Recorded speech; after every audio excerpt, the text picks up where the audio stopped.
Hi there, and welcome to Economic Observations. My name is Chris. My observations over the past 4 days. Yes, 4 days. It's been a while since I've uploaded a video. These videos take time and dedication, and I need to focus more on doing them and not get so distracted so easily. As you know, I do have a school in Tanzania, so I do work on that. And sometimes I'm just overwhelmed with some of the challenges, we'll say, that I am faced with every day running a very small nonprofit organization. And most of it revolves around financial.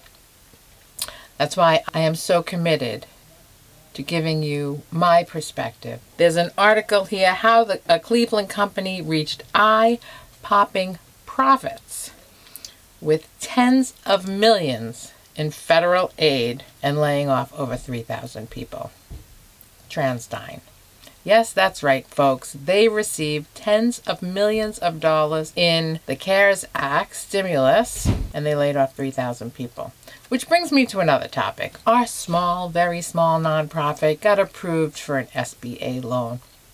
So I was excited. Maybe I can earn a salary now. If we can get some money. We were approved for $45,000. The board agreed that we would take a $5,000 loan.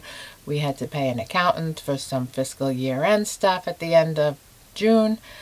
We had to pay attorney generals at the states that we raised money in, and they all charge money. So the $5,000 was going to go to cover some of these expenses. The frustrating thing for me is I heard Jerome Powell say at a congressional hearing sometime last week that the small business loans were never intended to become a grant, right? They were never intended for forgiveness. And like the next day, I stopped at the office to pick up some mail, and there it was, our bill, our payment bill that we owe the SBA. It says you're accruing interest from the day you take it, but you don't have to pay it until, I think it was August of 2021. So they give you this money knowing that you don't have to pay it for a year. But how many other small businesses who paid employees, who took loads of a large amount of money out, are being faced with the same thing? I got a bill, $22. I guess it's $22 a month in interest every month, accruing until next August when the first payment is due. And I don't like debt. I don't like debt at all. And luckily, we had that $5,000 sitting in the bank. We didn't need it. Nonprofit's very small. We have no paid employees right now. Right? I work out of my house. We do have an office, but it's donated space within someone else's office. I just don't think it's a safe time for me to go into that office and do work when I have my laptop and printer and Wi-Fi and everything I need right in my living room. So I work from home, and I've been working from home, but I don't get paid for that work, right? So if I'm doing a newsletter, or I'm updating the website, or I'm doing some bookkeeping, or I'm doing all my mentoring and goals and stuff with Tanzania, I don't get paid for any of that. And I am trying to recreate something here. I mean, as a small nonprofit, we had events. Our income has probably down 40%, but we had to cut 40% or 50% of our programs as well. So our reach isn't as strong as we'd like it to be just because of the uncertainty. But that Small Business Association loan, they make it so hard to forgive that loan that many businesses are going to fail because they can't get it forgiven. Hopeful that they were giving, these weren't bailouts. The airlines got bailouts, and we'll talk about the airlines in a little while again. And big companies like TransDigm here got tens of millions of dollars and still laid off 3,000 people. The small businesses, the restaurant worker, the restaurant owner, the little shop owner, the small computer repair shop, whatever it is, they kept their employees. They were given easy money thinking that it would be forgiven. At one of the congressional hearings, they asked Mnuchin, please, I think it was South Dakota governor saying his people are pleading, make it easier for us. Make it easier, because right now it is not easy. And the banks aren't even sending you forgiveness paperwork to complete. They're sending you the bill. I tell you, just what people need right now. And this is what I mean by kicking the can down the road. You know, there have been moratoriums on rents, right? We all know there's going to be a huge eviction problem because people haven't paid rents in 7 months right now, or 8 months. There's also been moratoriums on the electric companies, and there's been moratoriums on other utilities as well. So when people aren't paying their electric bills and people aren't paying their gas bills, they're all gonna come due. The moratoriums are ending.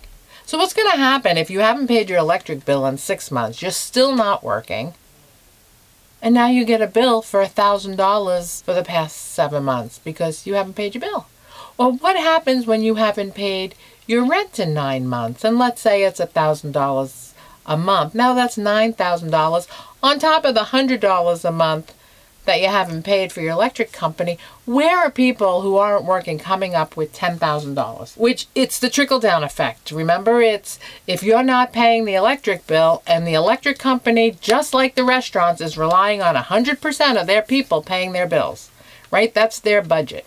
Same with a restaurant. They are depending on 100% of their patrons coming in and eating. If you cut them down to 50%, whether it be an electric company, a restaurant, a gas station, a gym, whatever it is, how are you going to manage the same service? You can't. So now the electric companies are going to start laying off people, or maybe they're going to start cutting electricity in some areas because 50%, let's say, of people are on this moratorium where they don't have to pay it.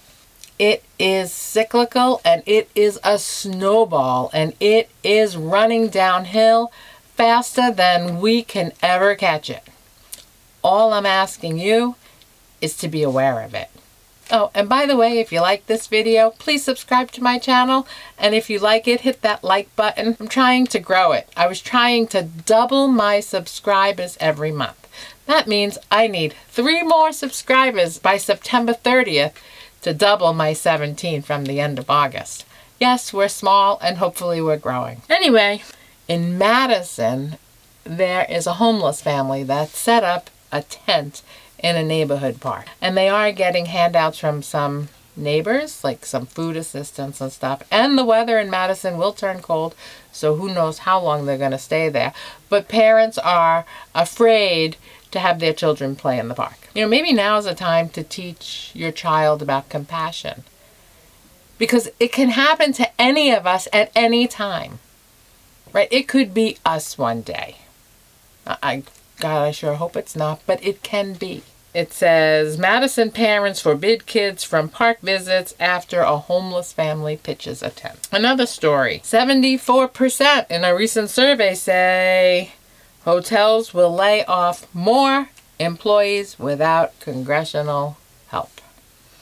Yep, if there's no more aid from Congress, they're doomed. I can't believe what's about to happen at United Airlines and American Airlines in just 3 days. Yes, folks, on October 1st, the airlines are going to do some job slashing. Indeed, United Airlines warns without congressional aid, 36,000 people are going to lose their jobs on October 1st. In just 3 days. Same day, American Airlines is warning 25,000 layoffs will happen if no more congressional aid comes through. Zombie companies, folks. JetBlue says, you know, they're going to have to lay off some people. They haven't committed to any number. Southwest Airways, all of them are going to cut. I was reading another article out of Europe. It said Lufthansa and Air France was saying, please, countries, do away with the 14-day quarantine. Why don't you do rapid testing before before you get on the plane and when you arrive destination? And if that doesn't happen, there's going to be a lot less airlines out there. Congress or the Senate is not negotiating anything for new stimulus aid because they're too busy working on the Supreme Court. And we know there's only so many days before election that they don't have time to squeeze it all in, and they think the Supreme Court is much more important than the American people. October 1st is on Thursday, so it's unlikely that these job losses will be in this week's unemployment numbers. And we all know last week's unemployment numbers were another 870,000 people. Come on, how can't people see where we are heading? Be prepared to say bye-bye to the movie theater. Yes, that's right. No one is going to the movies. And it's not because governors put restrictions on attendance. There are economic problems why a movie theater will not survive, and there are behavioral problems why a movie theater may not survive. And this is behavioral because no one is going to the movies. And think of all those unemployed actors and actresses in Hollywood. We are in for some serious stuff, but goodbye to airlines, goodbye to hotels, goodbye to restaurants, goodbye to gyms, and now goodbye to movie theaters. What is going to be left? Yes, folks, serious stuff here. All right, folks, thanks for watching. You made it all the way to the end. If you like this video or if you found it interesting or informative, please subscribe to my channel. Please give it a big thumbs up. You know, folks, this isn't rocket science, but a lot of people go through their lives without recognizing what is going on behind the scenes and what kind of financial situation the whole world is at, quite frankly.